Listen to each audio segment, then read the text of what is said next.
Drona career institute के digital platform पर मैं हरजीत सिंह आप सभी का हार्दिक स्वागत करता हूं। स्टूडेंट्स, जैसा कि अपन न्यूट्रिएंट पढ़ रहे हैं, न्यूट्रिएंट में अपन ने लास्ट क्लास में देखा था प्राइमरी न्यूट्रिएंट्स। प्राइमरी न्यूट्रिएंट्स में नाइट्रोजन, फास्फोरस और पोटेशियम का अपन ने फंक्शन, उनकी डेफिशिएंसी से होने वाले डिसऑर्डर्स और उनकी टॉक्सिसिटी से होने वाले डिसऑर्डर्स के बारे में पढ़ा था। वैसे अपन आगे चलते हैं तो नेक्स्ट अगर अपन बात करें तो अपन आज डिस्कस करेंगे सेकेंडरी न्यूट्रिएंट्स की। किनकी? Secondary nutrients.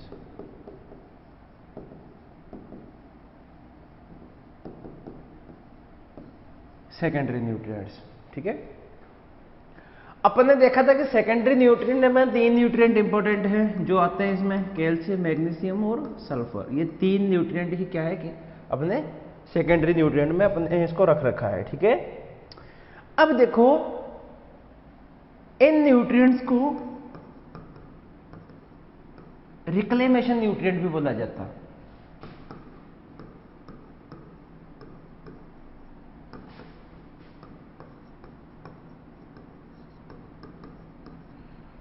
क्या बोला जाता है? Reclamation nutrients. अब रिक्लेमेशन न्यूट्रिएंट्स क्यों बोला जाता है? देखो, पहली बात करते हैं रिक्लेमेशन। रिक्लेमेशन का मतलब होता है कि रिक्लेम करना, यानी कि कोई भी चीज अगर खराब हो चुकी है उसको सही करना, रिक्लेम करना, ठीक है। तो अगर अपन देखते हैं कैल्शियम, मैग्नीशियम और सल्फर में ये प्रॉपर्टी पाई जाती है कि ये पीएच को रिक्लेम करते हैं। अगर हाईयर पीएच है तो उसको कम करने की पावर रखते हैं, और अगर लोअर पीएच है तो उसको हाई करने की पावर रखते हैं, ठीक है।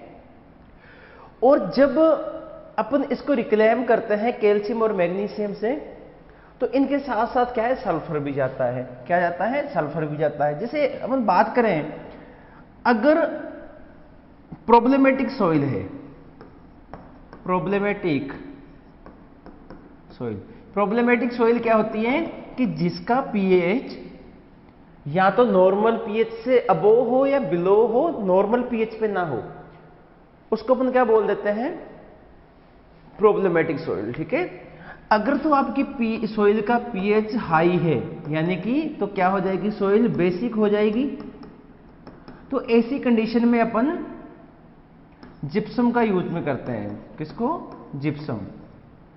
किसको यूज में लेते हैं? जिप्सम को। अगर आपकी सॉइल का पीएच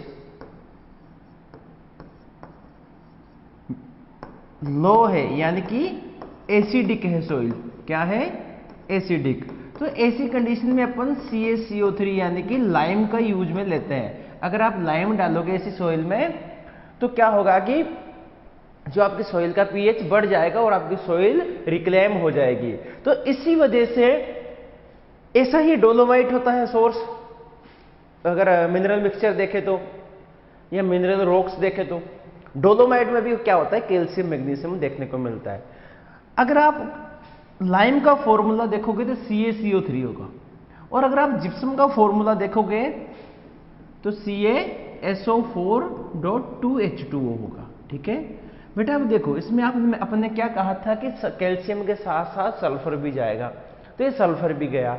इस वजह से इनको रिक्लेमेशन न्यूट्रिएंट भी बोला जाता है, ठीक है। ये नोट लगा के आप इसी में नोट डाउन कर लेना, ताकि अपने को पता रहे कि इनको रिक्लेम न्यूट्रिएंट क्यों बोलते हैं। बढ़ते हैं आगे चलते हैं। तो अगर अपन सेकेंडरी न्यूट्रिएंट में बात करें तो सेकेंडरी न्यूट्रिएंट में अपने पास पहला न्यूट्रिएंट आता है कैल्शियम। क्या आता है? कैल्शियम। अब बेटा देखो, कैल्शियम की अगर अपन बात करें तो पहली बात अभी अपन ने पढ़ा कि कैल्शियम के अपन जब रिक्लेमेशन करते हैं सॉइल का तो कौन से मिनरल्स को देते हैं अपन, या कौन से मिनरल रॉक से उनको देते हैं? तो जिप्सम और चूना को, ठीक है। पाउडर फॉर्म में होते हैं ये। तो यानी कि अगर इनके अपन सोर्स की बात करें, कैल्शियम के सोर्स की बात करें, तो कैल्शियम का सोर्स क्या होगा? लाइम, जिसको क्या लिखेंगे? CaCO3। उसके साथ साथ ही जिप्सम। जिप्सम का फॉर्मूला क्या हो जाएगा? इधर लिखता हूं, CaSO4.2H2O। कई बार ये फॉर्मूला भी पूछ लिया जाता है। इसके साथ साथ ही अगर अपन देखें तो सॉइल में सोर्स इसका डोलोमाइट भी होता है। क्या होता है? डोलोमाइट। डोलोमाइट की अगर अपन फॉर्मूले की बात करें तो CaCO3.MgCO3, ठीक है, ये इसका फॉर्मूला होता है। अगर प्लांट से एब्जॉर्प्शन की बात करें तो कैल्शियम को Ca++ यानी कि Ca+2 के फॉर्म में एब्जॉर्ब किया जाता है, ठीक है। अब देखिए यहां पे डोलोमाइट मैग्नीशियम भी दे रहा है। अपन मैग्नीशियम पढ़ेंगे तो उसमें देखेंगे कि मैग्नीशियम का सोर्स भी क्या है? डोलोमाइट है, ठीक है। अब अपन आगे चलते हैं तो आगे चल के देखते हैं फंक्शन ऑफ कैल्शियम। क्या देखते हैं? Functions of calcium.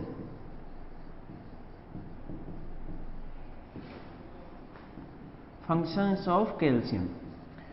Functions of calcium में अगर अपन देखें तो कल अपन ने जब फॉस्फोरस पढ़ा था तो अपन ने एक बात करी थी कि फॉस्फोरस सेल डिवीजन में पार्टिसिपेट करता है, रिस्पॉन्सिबल होता है। क्योंकि जब दो सेल्स, एक सेल से दो सेल बनती है तो बेटे आपस में ये एक गम जैसा लिक्विड होता है, उससे क्या होता है? ये जुड़ी हुई होती है। जो इन दोनों को जोड़ के रखता है उसको अपन क्या बोलते हैं? Calcium magnesium pectate. क्या बोलते हैं? Calcium magnesium pectate. यानी कि पेक्टेट तो अपन ने क्या कहा था? फॉस्फोरस होगा, तो यहां पे कैल्शियम आ रहा है तो कैल्शियम अपन बोल सकते हैं ना। तो यानी कि ये क्या करेगा? इसके अगर काम की देखें, हेल्प इन सेल डिवीजन, ठीक है, हेल्प इन सेल डिवीजन। कैसे? कैल्शियम पेक्टेट की फॉर्म में, कैल्शियम पेक्टेट। बेटा ये भी लिख लिया करो ताकि अपने को याद रहे, ठीक है, कैल्शियम पेक्टेट के फॉर्म में। और आगे चले तो आगे अपन देखते हैं कि जो रूट केप की मेरिस्टेम सेल्स होती है, मेरिस्टेम टिश्यू होते हैं, उनमें क्या करता है? ये उनके फॉर्मेशन में भी हेल्प करता है। यानी कि help in formation of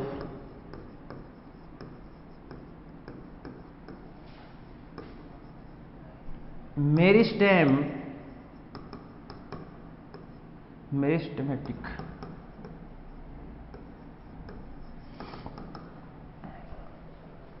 tissue in root cap, ठीक है बेटा। जो भी रूट होती है उसके आगे एक कैप लगी हुई होती है, उसमें मेरिस्टेमेटिक टिश्यू होते हैं जो क्या करते हैं? ग्रोथ करते हैं। इनकी अगर अपन बात करें ग्रोथ रेट काफ़ी ज़्यादा होती है, ठीक है। प्लांट की भी अगर आप टॉप हिस्सा देखोगे तो वहाँ पे भी ये टिश्यू और ये सेल्स देखने को मिलेगी, ठीक है बेटा। आगे बढ़ते हैं। इसके साथ साथ ही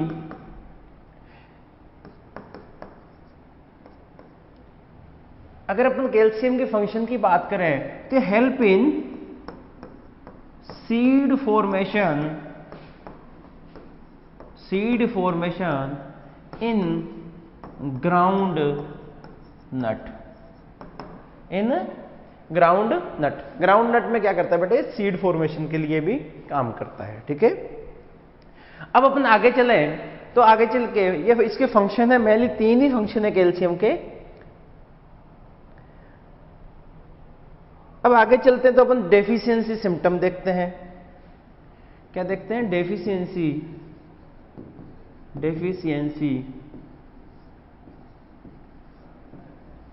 सिम्टम्स।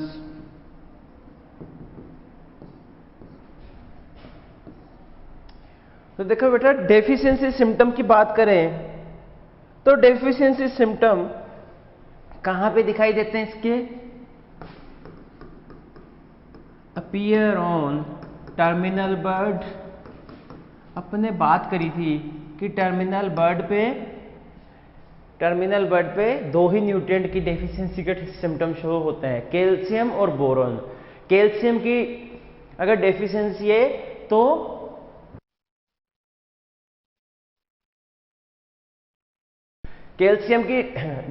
है तो लीफ टर्मिनल बर्ड कैसी हो जाएगी, हुक जैसी। और अगर बोरॉन की डेफिशिएंसी है तो टर्मिनल बर्ड कैसी हो जाएगी, विप जैसी, ठीक है, यानी कि चाबुक जैसी।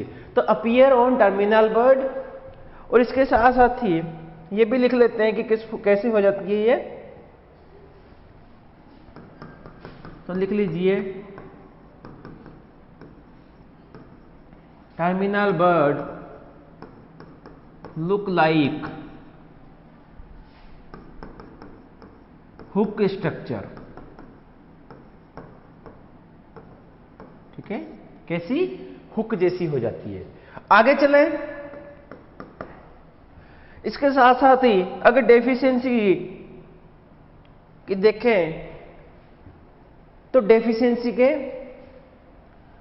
यही फॉर्म अगर एक्सट्रीम हो जाती है, यानी कि अगर हुक जैसी बनने के बाद में भी काफी टाइम तक ये टिकी रहती है और अपन इसका कोई न्यूट्रिएंट नहीं दे रहे, जिससे कि कोई फर्टिलाइजर या कोई मैन्योर नहीं दे रहे जिससे कि कैल्शियम की डेफिशिएंसी जो है वो कम हो जाए, तो लीव्स क्या हो जाती है, टर्मिनल बर्ड्स क्या हो जाती है, ड्राई हो जाती है।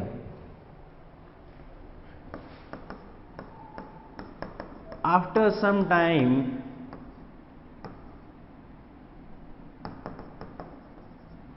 टर्मिनल बर्ड ड्राइड, ठीक है बेटा, ये ड्राई हो जाएगी। अगर अपन देखें तो डेफिशिएंसी से जो डिजीज होती है, डिसऑर्डर होते हैं, वो देखते हैं। अब बात करते हैं अपन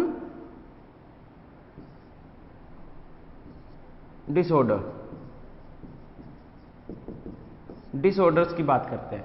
तो डिसऑर्डर्स की अगर अपन बात करें तो अभी अपन ने कहा था कि सबसे पहले कौन सी किसमें ये काम करती है, सीड बनाने में, ग्राउंडनट में। तो बेटा यहाँ पे एक इंपॉर्टेंट है, जब ग्राउंडनट में सीड नहीं बनता उसको बोल देते हैं पॉपिंग, पॉपिंग इन ग्राउंडनट। क्या बोल देते हैं इसको, पॉपिंग, पॉपिंग इन ग्राउंडनट। पॉपिंग इन ग्राउंडनट यानी कि ग्राउंडनट में सीड नहीं बन पाता। इसके साथ साथ ही बेर इन टोमेटो, बेर इन टोमेटो, बेर डिजीज है जो blossom end rot, blossom end rot, ठीक है, in tomato, blossom end rot in tomato या बेर इन टोमेटो। इसके साथ साथ ही अगर अपन देखें कैल्शियम की डेफिशिएंसी, केविटी। बेटा जब देखो टीथ काले पड़ जाते हैं अपने तो उसको क्या बोलते हैं, केविटी।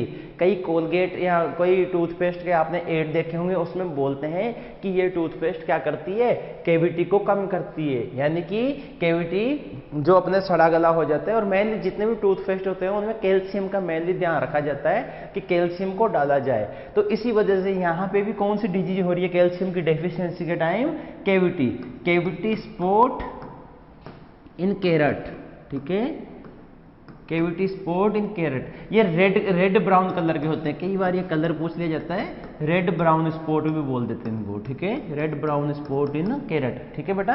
अब चलते हैं आगे, इसके साथ साथ ही बिटर टिप, बिटर टिप, कई बार बेटा टिप दिया होता है, कई बार बिटर पिट दिया होता है, ठीक है, इसमें कंफ्यूज नहीं होना। बिटर टिप या bitter pit in Apple, Apple में क्या हो जाएगा, बिटर टिप या बिटर पिट, ठीक है। इसके साथ साथ ही एक इसमें और रोग होगा, डिसऑर्डर जिसको बोल देंगे वाटर कोर, वाटर कोर इन एप्पल, वाटर कोर इन एप्पल। इसके साथ साथ ही अगर अपन आगे बढ़े तो टिप हुकिंग इन कॉलीफ्लावर, टिप हुकिंग, देखो बेटा हुक है, इसकी शेप कौन सी बनती है, हुक जैसी, तो टिप हुकिंग इन कॉलीफ्लावर, टिप हुकिंग इन कॉलीफ्लावर, ठीक है। तो ये मेन डिजीज है, डिसऑर्डर्स हैं। जो अपने कैल्शियम की डेफिशिएंसी में देखे जाते हैं। अब चलते हैं आगे, बढ़ते हैं नेक्स्ट। तो बात करते हैं सेकंड न्यूट्रिएंट की। सेकंड न्यूट्रिएंट आता है अपने पास मैग्नीशियम। कौन सा? मैग्नीशियम। सेकेंडरी न्यूट्रिएंट कौन सा आ गया अपने पास? मैग्नीशियम। मैग्नीशियम। बेटा देखो, अभी अपन ने अगर बात करें तो कैल्शियम को किस फॉर्म में एब्जॉर्ब करते हैं? तो सर कैल्शियम को अपने कहा था कि Ca++ के रूप में। तो इसको भी किस फॉर्म में? इसको भी Mg++ या Mg2+ या Mg+2, आप कुछ भी इनसे बोल सकते हो। तो इस फॉर्म में प्लांट मेनली क्या करते हैं? एब्जॉर्ब करते हैं। अगर अपन इसके सोर्स की बात करें बेटा, इसके साथ साथ ही अपना जो बेसिक अपन ने पढ़ा था उसमें अपन ने बहुत कुछ लिखा था कि इसकी प्लांट में मोबिलिटी क्या होगी, इसकी सोइल में मोबिलिटी क्या होगी, इसकी एसेंशियलिटी किसने बताई थी, है ना? मेटल है, नॉन मेटल है, यूनिफॉर्म या कंबाइन किस फॉर्म में एब्जॉर्ब किया जाता है। तो उन चीज़ों को अपन बार बार लिखेंगे तो कोई मतलब नहीं निकल रहा, उनको अपन ने कंबाइन रूप से पहले पढ़ लिया है। ठीक है, अब अपन आगे बढ़ते हैं। तो मैग्नीशियम, यानी कि मैग्नीशियम का सोर्स क्या होगा? अभी अपन ने थोड़ी देर पहले पढ़ा था डोलोमाइट। क्या पढ़ा था? डोलोमाइट। इसका अपन ने फॉर्मूला देखा था CaCO3.MgCO3। ठीक है, तो उसमें क्या आया था कि उसमें अपने देखा था कि मैग्नीशियम उसमें था। ठीक है बेटा,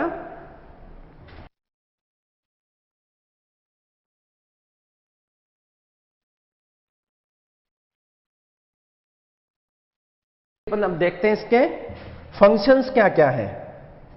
फंक्शंस क्या क्या है?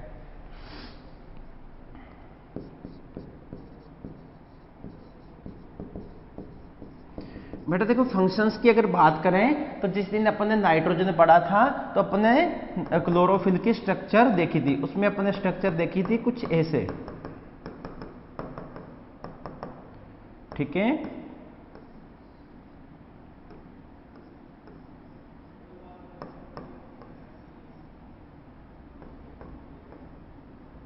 ये स्ट्रक्चर देखी थी। अब इस स्ट्रक्चर में आप देखो मैग्नीशियम कहां पे है? मैग्नीशियम बिल्कुल सेंटर में है। तो इसका फंक्शन क्या हो जाएगा? मेन कंपोनेंट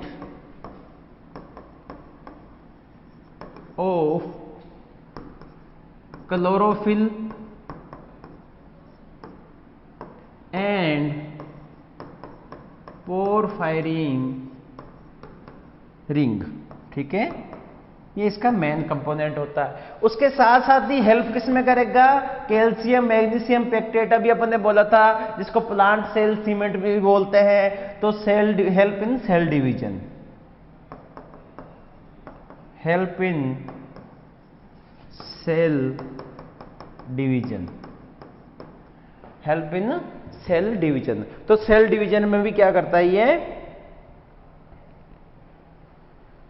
हेल्प करता है। इसके साथ साथ ही देखें तो बेटा, जब भी आप राइबोसोम देखते हो तो राइबोसोम के स्ट्रक्चर पढ़ोगे सेल बायोलॉजी में, तो वहां पे देखना कि 2 यूनिट्स होती है। ठीक है, एक राइबोसोम 2 पॉलीराइबोसोम यूनिट से मिलकर बना होता है। एक छोटी होती है, एक बड़ी होती है। ठीक है, तो ये क्या होता है कि पॉलीराइबोसोम का भी क्या होता है? कंपोनेंट होता है। ठीक है, तो यहां पे लिख देते हैं अपन, it is the component of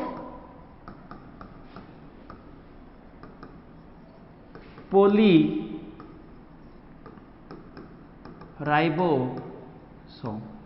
it is the component of polyribosome. तो बेटा ये चीज हुई। अब आगे चलते हैं, बस इसके इतने ही फंक्शन है, 3 ही फंक्शन है। अब आगे अपन चले हैं तो देखते हैं डेफिशिएंसी,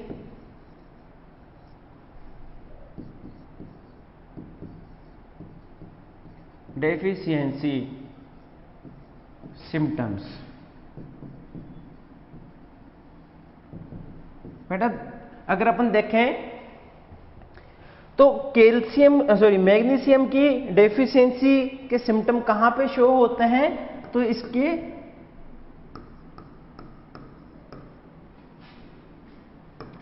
सिम्टम ओल्ड लीव्स पे शो होते हैं। कहां पे?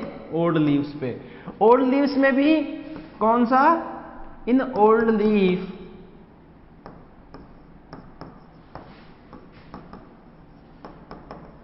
इंटरवेनल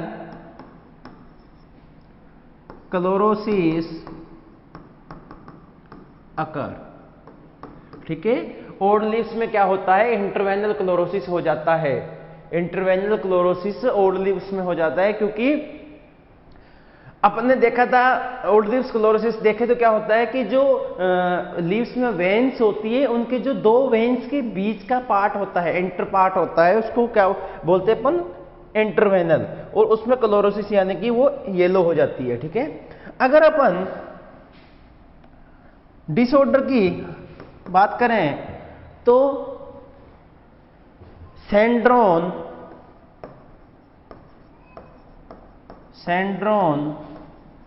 डिजीज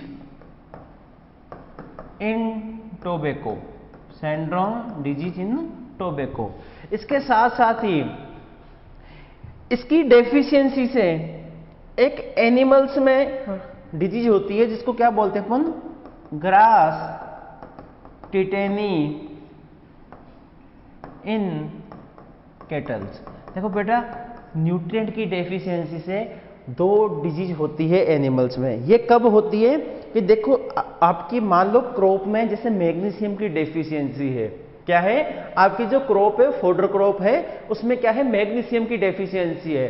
तो मैग्नीशियम की जब डेफिशिएंसी है, तो अगर आपने वो डेफिशिएंसी वाला फोडर है, आप लगातार आपके एनिमल उसको कंज्यूम कर रहे हैं, तो ऑब्वियसली बात है कि जो आपके एनिमल से उसमें क्या होगा कि मैग्नीशियम की डेफिशिएंसी हो जाएगी। तो इस कंडीशन में ग्रास टिटेनी डिजीज हो जाती है केटल्स में। ठीक है, अब ऐसे ही एक डिजीज और होती है कैल्शियम की डेफिशिएंसी से, मिल्क फीवर। ठीक है, वो किसकी कमी से होती है? कैल्शियम की। अगर आप एनिमल्स में ज्यादा डेफिशिएंसी हो जाती है तो उससे मिल्क फीवर डिजीज होती है इन केटल्स में। ठीक है, आगे चलते हैं। तो ये मेन डिजीज थी, दो ही डिजीज है मैग्नीशियम की, याद रखना, इसमें बेटा कंफ्यूजन हो जाता है। अब आगे चलते हैं तो अपन बात करते हैं थर्ड सेकेंडरी न्यूट्रिएंट की। तो थर्ड सेकेंडरी न्यूट्रिएंट कौन? सल्फर।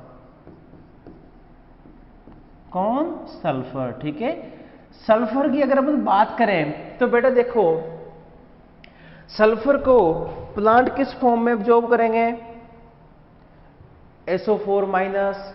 ठीक है, SO4 माइनस के फॉर्म में, ये अपन ने पहले पढ़ चुका है। इसका सोर्स काफी इंपॉर्टेंट है, इसका सोइल में सोर्स काफी इंपॉर्टेंट है। तो देखो बेटा, सोर्स क्या, सोर्स में अगर अपन पढ़े, देखा था कि नरेंद्र सिंह, मैंने आपको बोला था एक ट्रिक याद रखना, नरेंद्र सिंह को अपन ऐसे लिखेंगे, तो यानी कि जहां से नाइट्रोजन मिला वहीं से सल्फर मिलेगा, और जो काम नाइट्रोजन ने किया उसके जस्ट अपोजिट कौन करेगा? सल्फर करेगा। कैसे? जैसे ओल्ड लीव्स में क्लोरोसिस किसकी वजह से होता था? नाइट्रोजन की। और न्यू लीव्स में क्लोरोसिस किसकी वजह से होगा? सल्फर। ओल्ड लीव्स की अगर अपन बात करें, नाइट्रोजन की अगर अपन बात करें, तो नाइट्रोजन का सोर्स क्या है? सोइल में ऑर्गेनिक मैटर। और वैसे ही अगर सल्फर की बात करें तो सल्फर का सोर्स भी सोइल में क्या है? Organic matter.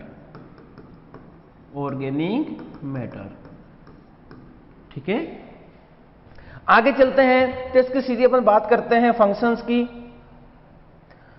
तो देखो बेटा, कंपोनेंट ऑफ एमिनो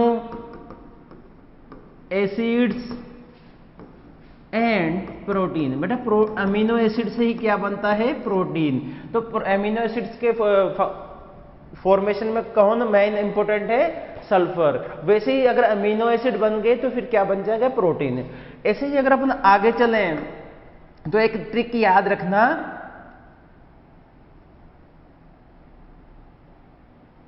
CMC। क्या ट्रिक याद रखना? CMC, cysteine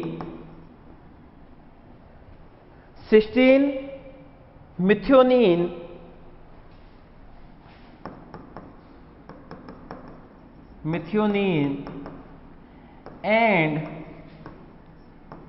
cysteine. ये 3 अमीनो एसिड्स ऐसे इंपॉर्टेंट हैं जिनका फॉर्मेशन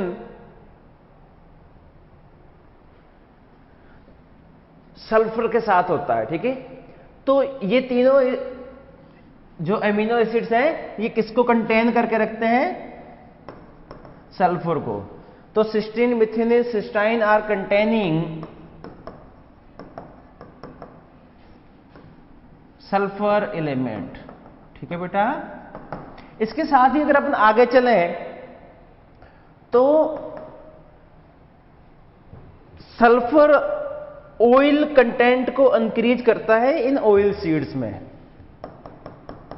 तो लिख देते हैं it is increasing oil content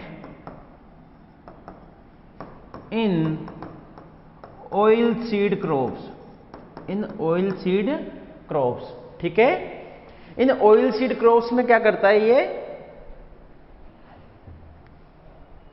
oil को बढ़ाता है। ठीक है, इसके साथ साथ ये देखें ये पंजेंसी के लिए रिस्पॉन्सिबल होता है। किसके लिए? पंजेंसी के लिए रिस्पॉन्सिबल होता है। जो आपकी क्रॉप्स है उसमें अलग अलग जो कड़वाहट की स्मेल आती है, पंजेंसी अपन जिसको बोल देते हैं, उसमें क्या करता है? ये इंपॉर्टेंट होता है, यानी कि रिस्पॉन्सिबल फॉर पंजेंसी इन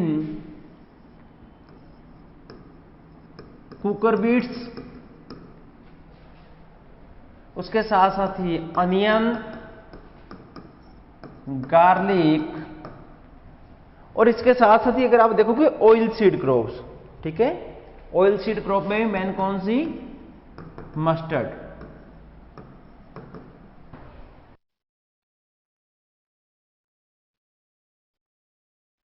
तो मस्टर्ड में भी जो पंजेंसी आती है, कड़वाहट आती है, आपने देखो पढ़ा होगा जब आप हॉर्टिकल्चर पढ़ेंगे तो उसमें पढ़ेंगे पंजेंसी के कौन कौन सा केमिकल होता है। जैसे अभी अपन अनियन में पढ़ेंगे कि एलाइल प्रोपाइल डाइसल्फाइड, और अगर गार्लिक में पढ़ेंगे डाइलाइल डाइसल्फाइड। तो बेटा देखो इनके सबके लास्ट में क्या आ रहा है? सल्फाइड। तो इस वजह से सल्फर क्या करता है? पंजेंसी के लिए रिस्पॉन्सिबल होता है। इसके साथ साथ ही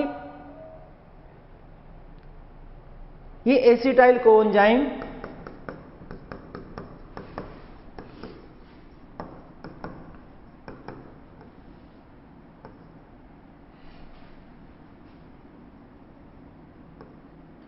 हाँ, synthesizing the acetyl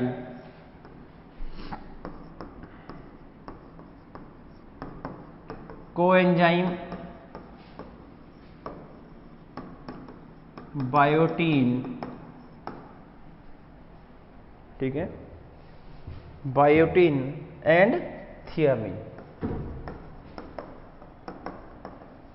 इनके सिंथेसिस में भी क्या करता है? पार्टिसिपेट करता है। आगे चले बेटा, तो आगे चल के अपन देखते हैं अब डेफिशिएंसी देखते हैं, यानी कि डेफिशिएंसी सिम्टम क्या क्या है। तो देखो डेफिशिएंसी सिम्टम्स, डेफिशिएंसी सिम्टम्स की अगर बात करें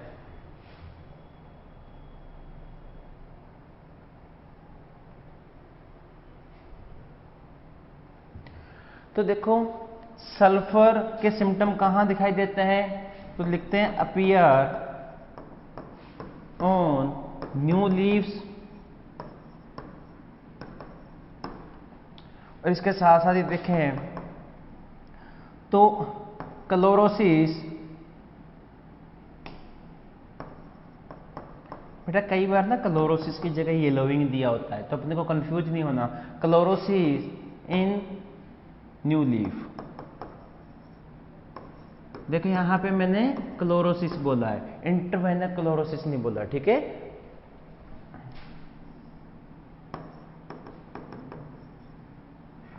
इंटरवेनल क्लोरोसिस नहीं बोला। आगे चले तो ये इसके डेफिशिएंसी के सिम्टम्स होते हैं। इसकी डेफिशिएंसी से एक मेन डिजीज होती है। डिजीज आप टर्म यूज में ले सकते हो, लेकिन मैंने पहले भी बताया था कि डिजीज जो होता है वो मेनली जो बायोटिक एजेंट्स होते हैं लाइक फंजाई, बैक्टीरिया, उनसे होता है। ठीक है, न्यूट्रिएंट से जो डिजीज पैदा होती है उसको अपन डिसऑर्डर बोलते हैं। तो अगर इसके डिसऑर्डर की बात करें तो सल्फर से येलोइंग इन टी, ये डिसऑर्डर होता है। अब बेटा ऐसे ही एक नोट लगा के लिखिए आप, येलोइंग इन लूसर्न, किसमें? येलोइंग इन लूसर्न, या आप बात कर सकते हो बरसीम। ठीक है, तो ये देखो ये किसकी वजह से होगा? ये बोरोन डेफिशिएंसी से होगा, याद रखना, तभी मैंने नोट लगा के लिखवा दिया है। बोरोन डेफिशिएंसी से क्या होगा? लूसर्न में येलोइंग होगा। और टी येलोइंग किसकी वजह से होगा? तो सल्फर की। टी इंडिकेटर प्लांट है सल्फर डेफिशिएंसी का। किसका? सल्फर डेफिशिएंसी का। इसके साथ साथ ही अगर अपन बात करें, सल्फर में एक दो डिजीज और आ जाती है, डिसऑर्डर और आ जाते हैं। कौन कौन से? तो V shape chlorosis, V shape chlorosis इन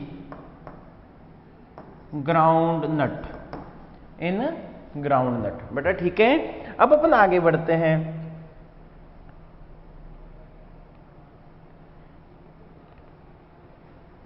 तो आगे देखते हैं, तो कप शेप स्ट्रक्चर भी बन जाती है इसमें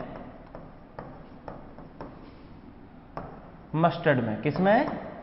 मस्टर्ड में। कप शेप स्ट्रक्चर किसमें बन जाती है? मस्टर्ड में। ये डेफिशिएंसी हो गए। देखो सल्फर की अगर एक्सिस अमाउंट में है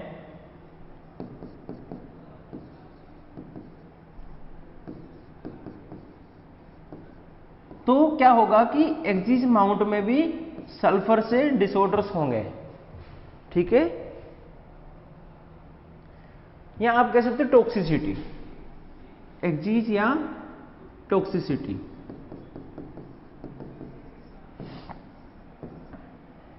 टॉक्सिसिटी ऑफ सल्फर। तो बेटा अब देखो इसमें अगर अपन बात करें तो पीडी में जब पडलिंग करते हैं तो वहां पे क्या है? H2S due to H2S toxicity, sulphur की H2S की टॉक्सिसिटी हो जाती है। और इस कंडीशन में बेटा एक डिजीज होती है जिसको अपन क्या बोलते हैं? अकोची। क्या बोलते हैं? अकोची डिजीज। और ये किस में होती है बेटा? पेडी में होती है, यानी कि राइस में होती है। ये पेडी में होती है, यानी कि ये राइस में होती है। अकोची जो डिजीज है ये पेडी में होगी। कब होगी? जब H2S की टॉक्सिसिटी हो जाएगी। ठीक है, तो ये सल्फर के सारी डिजीज कंप्लीट हुई। तो बेटा देखो अपन ने प्राइमरी न्यूट्रिएंट भी कंप्लीट कर लिए, अपन ने सेकेंडरी न्यूट्रिएंट भी कंप्लीट कर लिए। अब अपने पास क्या बचा? अब अपने पास बचा सर माइक्रोन्यूट्रिएंट्स। अब माइक्रोन्यूट्रिएंट्स की अगर अपन बात करें तो माइक्रोन्यूट्रिएंट्स को माइक्रोन्यूट्रिएंट क्यों बोलते हैं? क्योंकि इनकी बहुत कम न्यूट्रिएंट की अपने को प्लांट्स को क्या होती है? नीड होती है बहुत कम कंसंट्रेट की। ऐसा माना जाता है कि लेस देन 1 ppm इनकी कंसंट्रेट चाहिए प्लांट को। ठीक है, तब बढ़ते अपन माइक्रोन्यूट्रिएंट की ओर। किस ओर? माइक्रोन्यूट्रिएंट।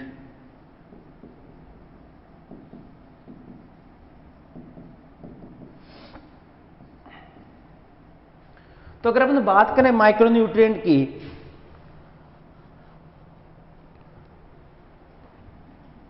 तो अपन लिख देते हैं इसमें माइक्रोन्यूट्रिएंट आर रिक्वायर्ड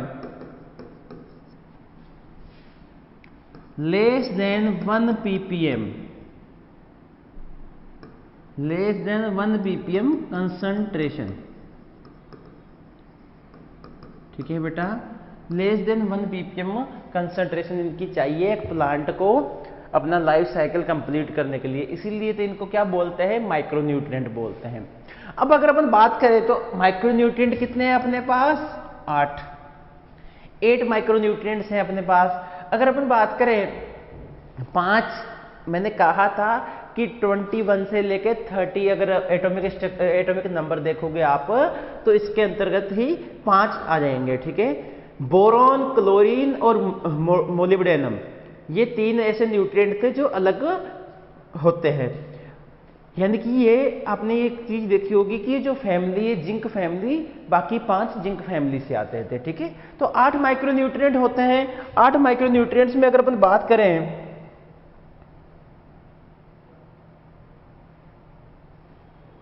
तो देखते कौन कौन से हैं। आयरन है, जिंक है, निकल है, कॉपर है, मैग्नीज है।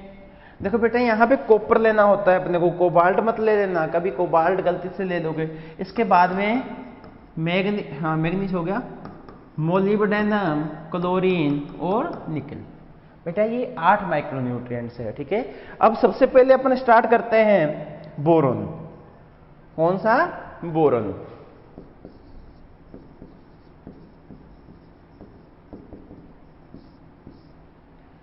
बोरॉन की अगर अपन बात करें तो बेटा देखो बोरॉन से काफी ज्यादा डिजीज होती है, ठीक है। बोरॉन से क्या होता है, काफी ज्यादा डिजीज देखने को मिलती है, यानी कि डिसऑर्डर देखने को मिलती है। अगर बोरॉन की डेफिशिएंसी है तो काफी आपको डिसऑर्डर्स देखने को मिलेंगे। बोरॉन की बात करें तो ये नॉन मेटल माइक्रो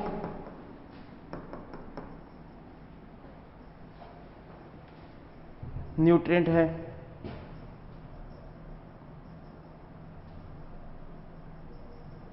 क्या है बेटा, नॉन मेटल माइक्रोन्यूट्रिएंट।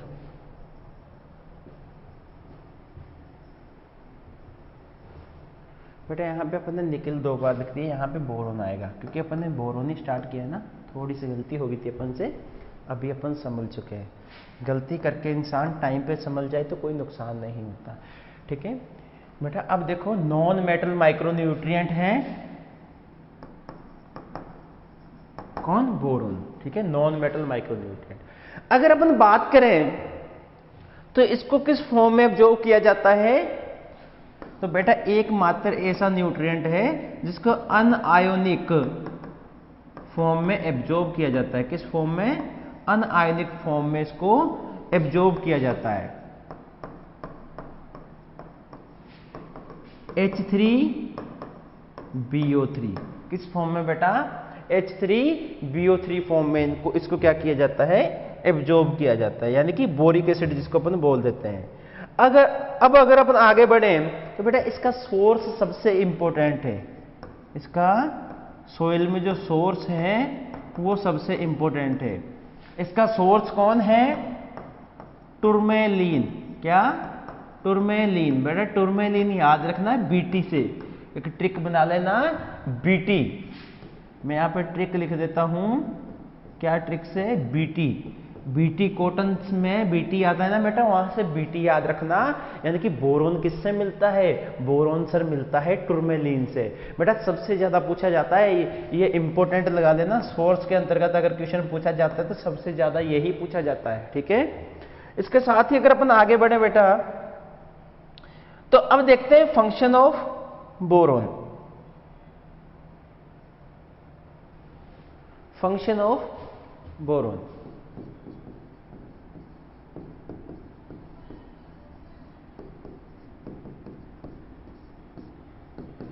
बेटा फंक्शन ऑफ बोरॉन की अगर अपन बात करें तो फंक्शन ऑफ बोरॉन बेटा सबसे पहले ये क्या करता है, पोटेशियम एंड कैल्शियम रेशियो को मैनेज करता है। किसको, पोटेशियम, यानी कि maintain the potassium and calcium ratio, ठीक है।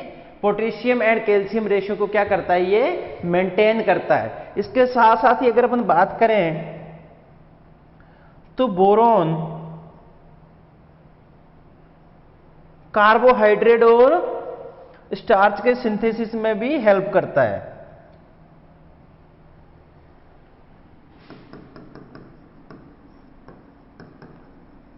सिंथेसाइज,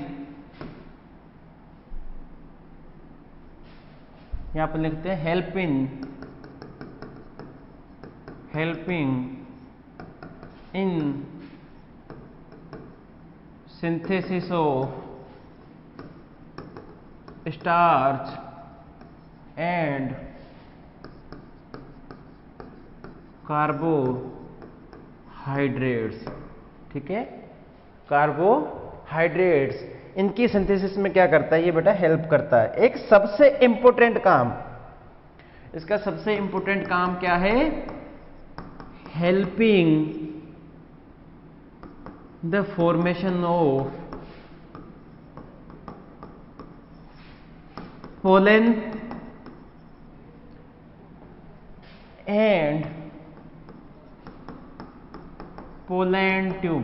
बेटा कई बार क्वेश्चन आ जाता है, विच nutrient is most useful pollination of flowers.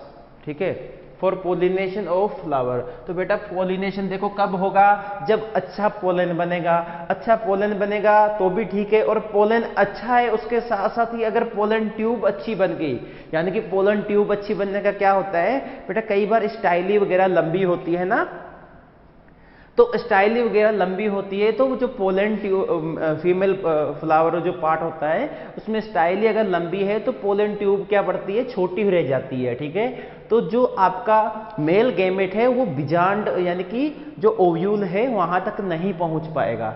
इस वजह से अगर आपके पास उस प्लांट में बोरोन अच्छा था तो पोलन ट्यूब अच्छी बनेगी, यानी कि लंबी बनेगी, अच्छी बनेगी, तो जो मेल गैमेट है वो आराम से ओव्यूल तक पहुंच जाएगा और फर्टिलाइजेशन हो जाएगा।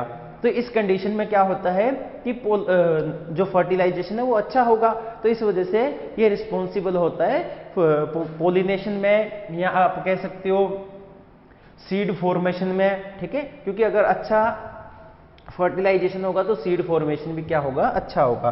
तो बेटा इसके इतने ही इसमें काम हैं, फंक्शंस बस इसके इतने ही हैं। अब अपन चलते हैं डेफिशिएंसी की ओर।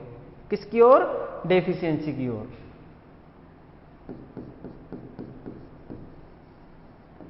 डेफिशिएंसी, तो देखो अगर बोरॉन की डेफिशिएंसी देखें तो कहां पे दिखाई देते हैं, अपीयर ऑन टर्मिनल बड। ठीक है, दूसरा पॉइंट लिखते हैं, टर्मिनल बर्ड्स लुक लाइक, किस फॉर्म में हो जाती है बेटा, विप स्ट्रक्चर, विप स्ट्रक्चर। ठीक है, विप स्ट्रक्चर, विप जानते हो बेटा, जो चाबुक होता है लंबी होती है ना, ऐसे बारीक सी पतली सी, जो गोड़ों पे मारने के लिए काम में आती थी। ठीक है, ऐसे पकड़ने के लिए यहाँ पे हत्था होता था और एक तीखी चीज होती थी, तो जो लीफ है लाइक ऐसी हो जाती है, यानी कि चाबुक यानी कि विप के जैसी हो जाती है बेटा। ठीक है, तो ये याद रखना, टर्मिनल बर्ड पे दो ही चीजों के सिम्टम दिखाई देते हैं। अब अगर अपन बात करें डिसऑर्डर्स की, तो अभी अपन ने पढ़ा था बेटा थोड़ी देर पहले, येलोइंग इन बरसीम, mainly लूसर्न एंड बरसीम। बरसीम और लूसर्न में क्या होता है, येलोइंग देखने को मिलती है। ठीक है, इसके साथ साथ ही चेफिनेस इन सनफ्लावर, चेफिनेस इन सनफ्लावर। बेटा चेफिनेस क्या होती है, चेफिनेस होता है तितरा बिछड़ा, यानी कि बिखर जाता है एक तरह से, अच्छा नहीं लगता। जैसे फ्लावर होता है ना, एक अच्छा अपन कहते हैं सॉलिड फ्लावर अपने को अच्छा लगता है, सनफ्लावर में फ्लावर कैसा होना चाहिए, सॉलिड होना चाहिए। तो ये वैसा ना होके ये क्या होगा कि दूर दूर तक होगा, ठीक है।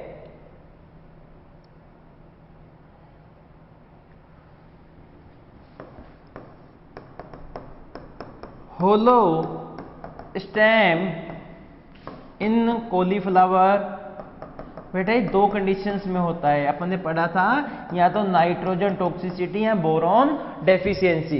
इसके साथ साथ ही अगर अपन बात करें होलो हर्ट डिजीज किस में होगी, hollow heart disease in groundnut, hollow heart disease in groundnut. Hollow heart disease किस में हो जाएगी बेटा, ग्राउंड नट में हो जाएगी, ठीक है। किसकी डेफिशिएंसी से, अगर आपके बोरोन की डेफिशिएंसी है। तो आगे बढ़े और आगे देखें, कितने हो गए इधर, 4, ठीक है। इधर लिखो 5। तो देखो इंटरनेक्रोसिस, इंटरनल नेक्रोसिस,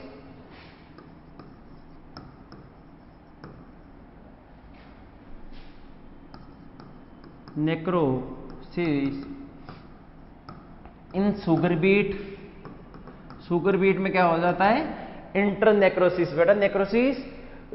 और इसके साथ साथ ही नेक्रोसिस किस में होगा बेटा,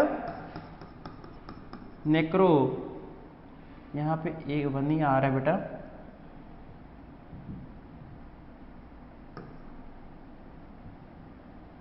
नेक्रोसिस इन एनोला या आंवला, ठीक है। आंवले में क्या हो जाएगी बेटा, नेक्रोसिस होगा। इसके साथ साथ ही अगर अपन बात करें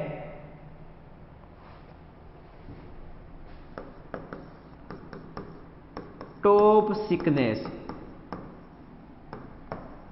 इन टोबैको, बेटा अभी अपन ने सेंड्रोन पढ़ा था, वो किस में पढ़ा था, मैग्नीशियम डेफिशिएंसी में। और टॉप सिकनेस टोबैको में किस में होगा, देखो बेटा इसमें टॉप की बात होगी, यानी कि टॉप किस में होगा, टॉप बोरोन, ठीक है।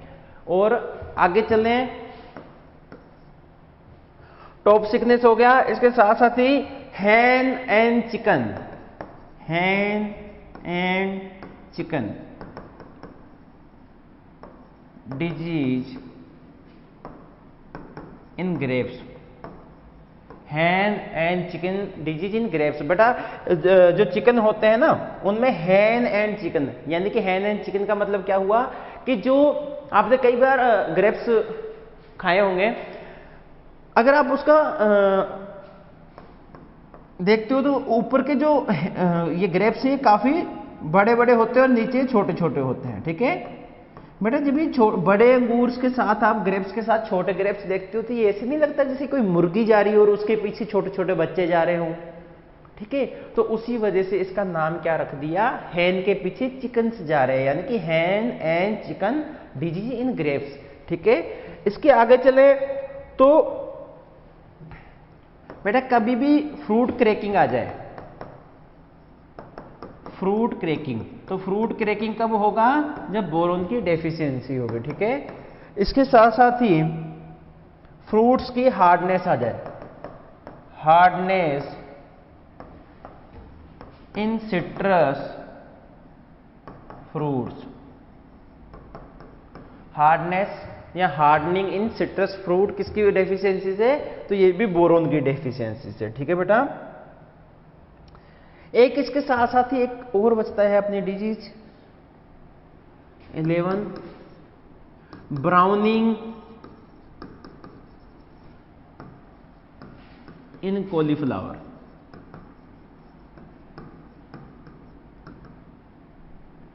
बेटा कभी भी फ्रूट की ब्राउनिंग आ जाए ना तो वो किसकी वजह से होगा, वो भी बोरोन डेफिशिएंसी से होगा। किसकी वजह से होगा बेटा, वो भी बोरोन की डेफिशिएंसी से होगा।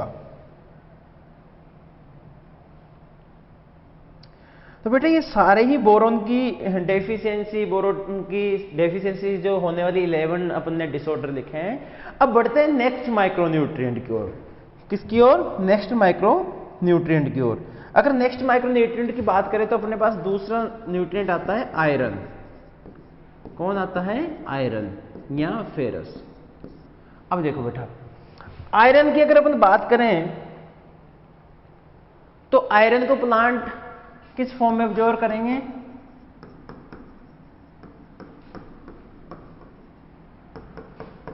Fe+ या Fe+2, ठीक है, इस फॉर्म में मेनली प्लांट एब्जॉर्ब करते हैं। अगर Fe+3 हो गया तो बेटा ये टॉक्सिक हो जाता है प्लांट्स के लिए, टॉक्सिक फॉर प्लांट्स।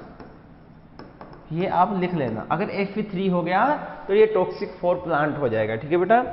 आगे चलें, अगर अपन इसके फंक्शंस की काम करें, फंक्शंस की बात करें तो फंक्शंस देखते हैं।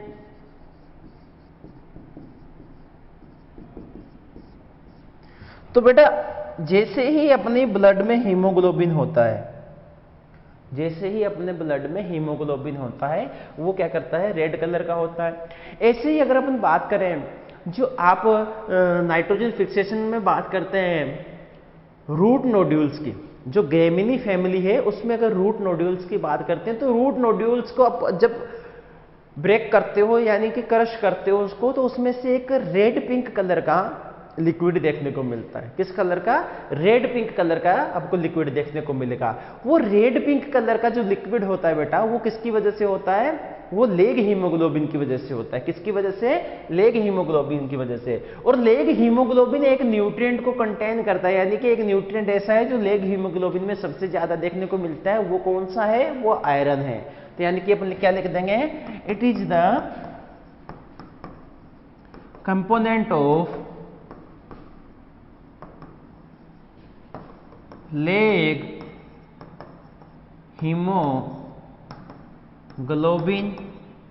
ठीक है। लेग हीमोग्लोबिन का क्या है? ये कंपोनेंट होता है। इसके साथ साथ ही फेरेडोक्सिन एंड फेरेडोक्सिन, ठीक है, इनका क्या होगा? ये कंपोनेंट होगा। फंक्शंस अपन ने देख लिए। अब अपन आगे चलते हैं।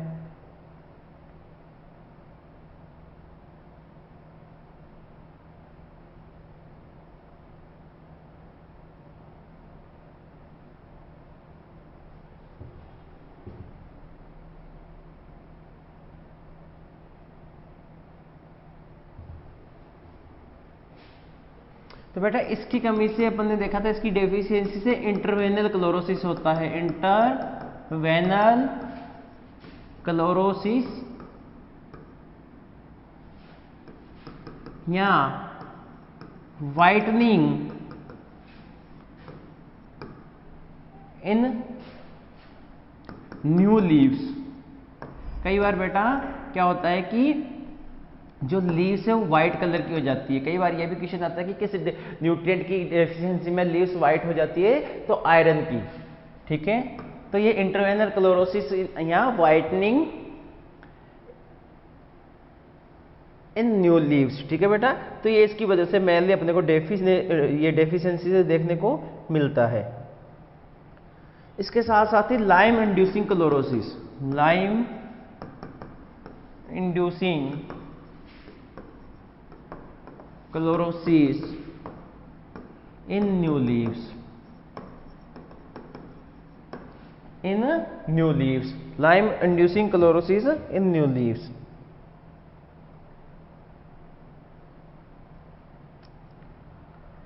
अब बेटा ये इसकी डेफिशिएंसी होगी। अब अपन देखते हैं टॉक्सिसिटी, टॉक्सिसिटी ऑफ आयरन।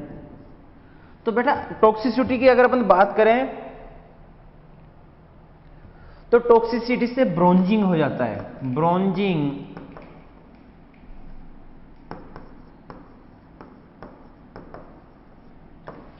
इन पेडी।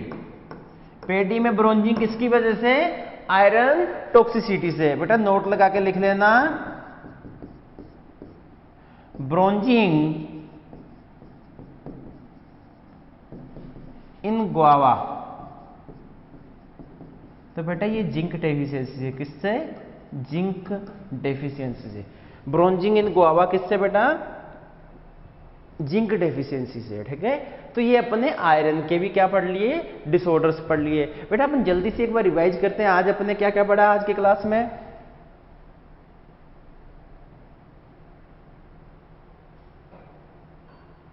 तो देखो आज अपने सेकेंडरी न्यूट्रिएंट स्टार्ट किया, उसमें अपन ने कहा कि इसको अपन रिक्लेमेशन न्यूट्रिएंट्स भी बोलते हैं, क्योंकि ये रिक्लेमेशन, सॉइल रिक्लेमेशन के लिए हेल्पफुल है। कैल्शियम अपन ने पढ़ा कि कैल्शियम का सोर्स सॉइल में क्या क्या है? लाइम है, जिप्सम है और डोलोमाइट है, ठीक है। इसके साथ साथ ही डोलोमाइट दूसरा किसका? मैग्नीशियम का। आपने पढ़ा कि फंक्शंस क्या क्या हैं, तो सेल डिवीजन में काम करता है क्योंकि कैल्शियम पेक्टेट बनता है, और इसके साथ साथ ही help in formation of meristematic tissues, root cap में जो मेरिस्टेमेटिक टिश्यूज होते हैं उनके काम में करता है। उसके साथ साथ ही सीड फॉर्मेशन में भी हेल्पफुल है, किसमें? ग्राउंडनट में। अगर इसकी डेफिशिएंसी हो जाती है तो सबसे पहले अपन ने कहा कि कैल्शियम की डेफिशिएंसी के सिम्टम कहाँ दिखाई देते हैं? तो टर्मिनल बड पे। टर्मिनल बड कैसी हो जाती है? हुक शेप में हो जाती है, ठीक है। और इसके साथ साथ ही सबसे पहले अगर डिसऑर्डर की बात करें तो डिसऑर्डर क्या आ जाएगा? पॉपिंग इन ग्राउंडनट, ठीक है। ग्राउंडनट में क्या हो जाता है? पॉपिंग हो जाती है। और बेर, blossom end rot in tomato, cavity spot in carrot, और बिटर टिप या बिटर पिट इन एप्पल। उसके साथ साथ ही वाटर कोर भी किसमें हो जाता है? एप्पल में हो जाता है, ठीक है बेटा। और टिप हुकिंग किसमें? कॉलीफ्लावर में। फिर अपन ने बात करी मैग्नीशियम की। मैग्नीशियम का सोर्स क्या है? एकमात्र सोर्स है डोलोमाइट। उसके साथ साथ भी फंक्शंस क्या है? मैग्नीशियम बेटा क्लोरोफिल का कॉन्स्टिट्यूट होता है, ठीक है, यानी कि कंपोनेंट होता है क्लोरोफिल का। इसके साथ साथ ही अगर अपन बात करें क्लोरोप्लास्ट की, तो क्लोरोप्लास्ट का मेन कंपोनेंट कौन होता है? मैग्नीज। उसको अपन आगे पढ़ेंगे, ठीक है। आगे चलें, पॉलीराइबोसोम का भी कंपोनेंट होता है। डेफिशिएंसी के सिम्टम देखें तो मैग्नीशियम की डेफिशिएंसी के सिम्टम कहाँ पे दिखाई देते हैं? ओल्ड लीव्स पे। ओल्ड लीव्स में क्या हो जाता है? इंटरवेनल क्लोरोसिस हो जाता है। इसकी डेफिशिएंसी से दो डिजीज होती है, sand drown disease in tobacco and grass tetany in cattles. और कैल्शियम की कमी से एनिमल्स में कौन सी डिजीज हो जाती है? Milk fever. सल्फर का सोर्स ऑर्गेनिक मैटर है, और ये अमीनो एसिड्स, ऑयल सीड्स में ऑयल को और पंजेंसी के लिए क्या है? रिस्पॉन्सिबल है बेटा, ठीक है। आगे चलते हैं। डेफिशिएंसी की अगर अपन बात करें तो न्यू लीव्स में येलोइंग या क्लोरोसिस हो जाता है। येलोइंग इन टी किसकी कमी से होता है? सल्फर की। और येलोइंग इन लूसर्न बोरोन की डेफिशिएंसी से। ये अलग से अपन ने नोट लगा के लिखा था। वी शेप क्लोरोसिस ग्राउंडनट में किसकी डेफिशिएंसी से? सल्फर की। और we shape chlorosis in serials तो अपन ने पढ़ा था नाइट्रोजन में बेटा, ठीक है। Cup shape structure in mustard, cup shape structure बन जाती है मस्टर्ड लीव्स में, ठीक है। और H2S की अगर टॉक्सिसिटी है तो अकोची डिजीज हो जाएगी। माइक्रो न्यूट्रिएंट्स में अपन ने बोरोन पढ़ा। बोरोन अपन ने कहा कि नॉन मेटल है, अनायनिक फॉर्म में इसको एब्जॉर्ब किया जाता है H3BO3 में, ठीक है। और इसके साथ साथ ये क्या काम करता है? स्टार्च और कार्बोहाइड्रेट के सिंथेसिस में भी हेल्प करता है, और जो अपना पोलन और पोलन ट्यूब है उसके सिंथेसिस में भी क्या करता है बेटा? हेल्प करता है, ठीक है। डेफिशिएंसी टर्मिनल बर्ड पे दिखाई देती है। टर्मिनल बर्ड विप शेप में या विप स्ट्रक्चर उसमें देखने को मिलती है, ठीक है। लूसर्न या बरसीम में येलोइंग, सनफ्लावर में चेफिनेस, कॉलीफ्लावर में होलो स्टेम, और ग्राउंडनट में होलो हर्ट, इसकी डेफिशिएंसी से होता है। इंटरनल नेक्रोसिस सुगर बीट में, और नेक्रोसिस आंवला में क्या होता है बेटा? नेक्रोसिस होता है। टॉप सिकनेस इन टोबैको और हैन एंड चिकन ग्रेप्स में होता है। फ्रूट क्रैकिंग और फ्रूट ब्राउनिंग और फ्रूट हार्डनिंग, ये भी किसकी वजह से होता है? इसकी बोरोन की डेफिशिएंसी से होता है, ठीक है बेटा। आगे चलते हैं। आयरन बड़ा, आयरन अपन ने कहा कि लेग हीमोग्लोबिन और फेरेडोक्सिन का मेन कंपोनेंट है, ठीक है। और आयरन की टॉक्सिसिटी होगी राइस में तो ब्रोंचिंग डिजीज देखने को मिलती है। इसके साथ साथ ही अगर अपन बात करें ब्रोंचिंग अगर गुआवा में होती है तो बेटा जिंक की डेफिशिएंसी होती है, ठीक है बेटा। अच्छे से याद करना है, इसको लिख के नोट डाउन करके रिवाइज करके। बोरोन की डेफिशिएंसी से जो डिसऑर्डर होते हैं काफी इंपॉर्टेंट होते हैं। मिलते हैं नेक्स्ट क्लास में। Thank you.